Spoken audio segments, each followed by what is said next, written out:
그래서 임상에서도 보통 한의 치료를 병용하는 이런 암 환자분들이 재발률이 낮아지고 또 표준 치료를 받더라도 그 치료 후에 회복이 빠르다는 이런 결과들이. 자기소개 부탁드립니다. 네, 안녕하십니까. 저는 대전대학교 한방병원 유화승 교수입니다. 암세포는 정상세포와 무엇이 다른가요? 네, 정상세포는 일정 기간이 지나면은 스스로 멈추거나 죽는데, 암세포는 그 제어 장치가 고장나 있는 상황인 거죠. 그래서 죽지 않고 계속 분열해 가면서 자신만의 세력을 넓혀갑니다. 또 주변 조직을 파고들어서 스스로 혈관을 만들어서 영양분을 끌어오는 그런 능력도 있고요. 그래서 죽지 않는 세포, 다시 말해서 자기 영양을 만드는 세포가 바로 암세포의 핵심 특징입니다. 종양 미세환경이 중요한 이유는 무엇인가요?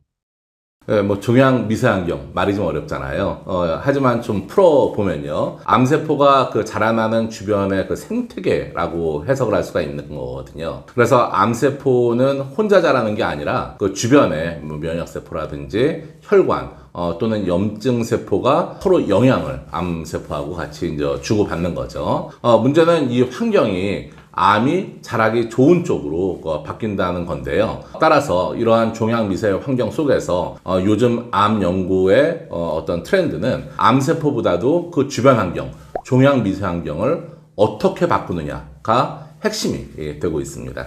실제 암이라는 것은 무한적으로 증식하는 비정상적인 돌연변이 세포고요. 또 이 증식을 이어나가는 과정 속에서 주변 환경들을 파괴해 나가거든요. 우리가 소위 말하는 이제 산성으로 바뀐다는 얘기를 하잖아요. 산성체제로 바뀐다는 얘기를 하잖아요. 점점 암 주변의 환경이 암에 유리한 환경으로 바뀌면 바뀔수록 전이나 재발이나 이런 것들이 발생할 수 있는 쉬운 환경으로 만들어지기 때문에 우리가 이 환경을 보다 암에는 불리하고 우리 몸 자체에는 유리한 이런 환경으로 바꾸려는 그런 노력들이 필요한 겁니다.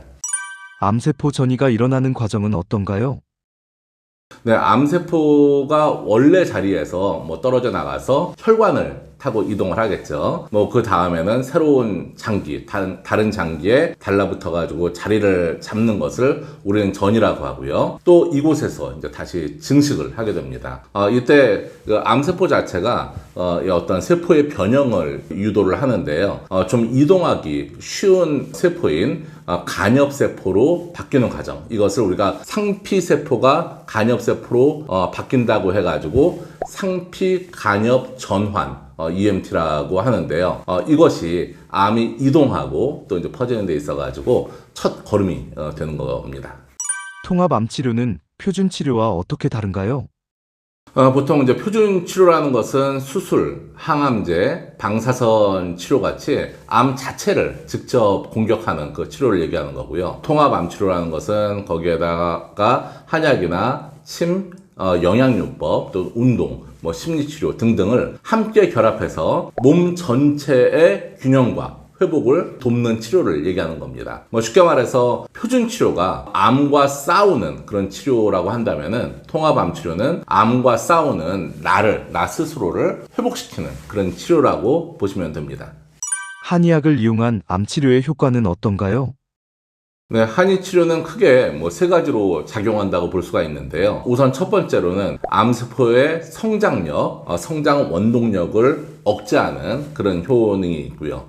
다음으로는 항암 치료를 받으면서 우리 몸에서 떨어진 이런 면역력과 그리고 체력을 회복시킨다는 효능이 있고요. 또 세 번째로는 항암 치료로 발생하는 항암 치료, 방사선 치료, 수술 등으로 발생하는 이런 부작용을 완화시켜주는 이런 세 가지 측면으로서의 효과를 말씀드릴 수 있는데요. 대표적으로 예를 들자면은 우리가 온나무 추출물, 건칠이라는 천연물질 한약이 있습니다. 여기에 설퍼레틴 성분이라든지 아니면 또 삼칠근이라는 물질도 있는데 여기에 있어서의 진세노사이드 R1, 아니면은 버섯 종류죠. 동충하초라는 버섯의 코디세핀과 같은 이런 성분들이 이 암세포의 증식을 막는 데 도움이 된다는 그런 많은 연구 결과들이 나와 있습니다. 종양 치료에서 한해 치료는 어떤 이점이 있나요?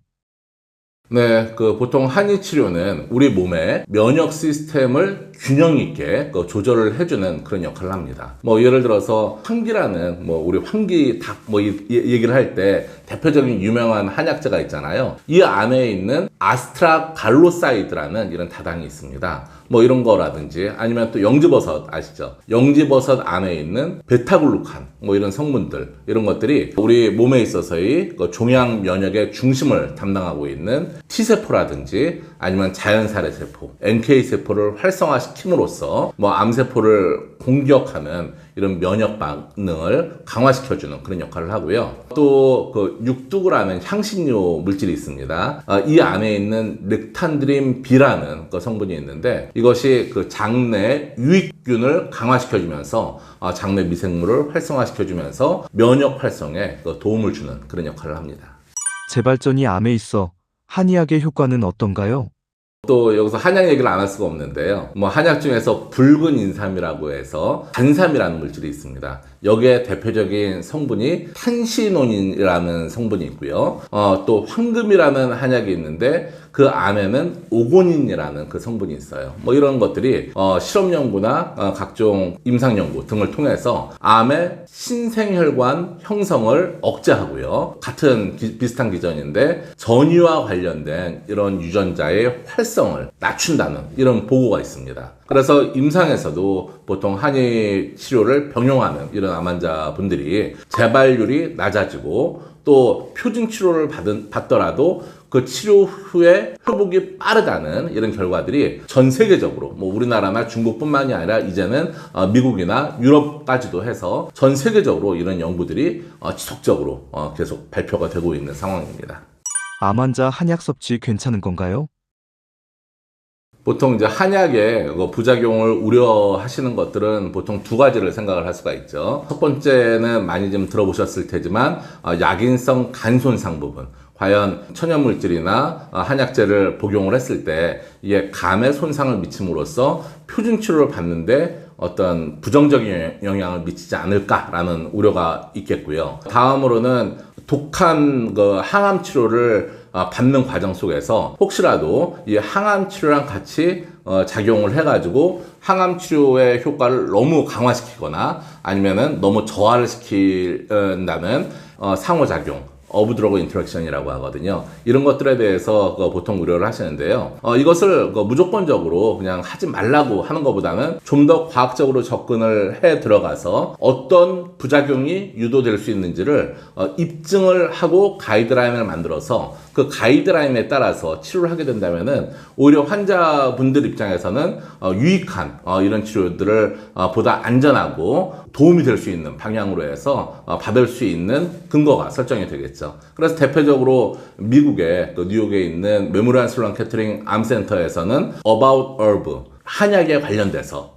생약에 관련돼서라는 사이트를 운영하면서 앞서 말씀드렸던 이런 약인성 간손상에 대한 우려라든지 아니면 한약 양약 상호작용에 대한 이런 정보들을 굉장히 깊숙하게 자세하게 설명을 해놓고 있습니다.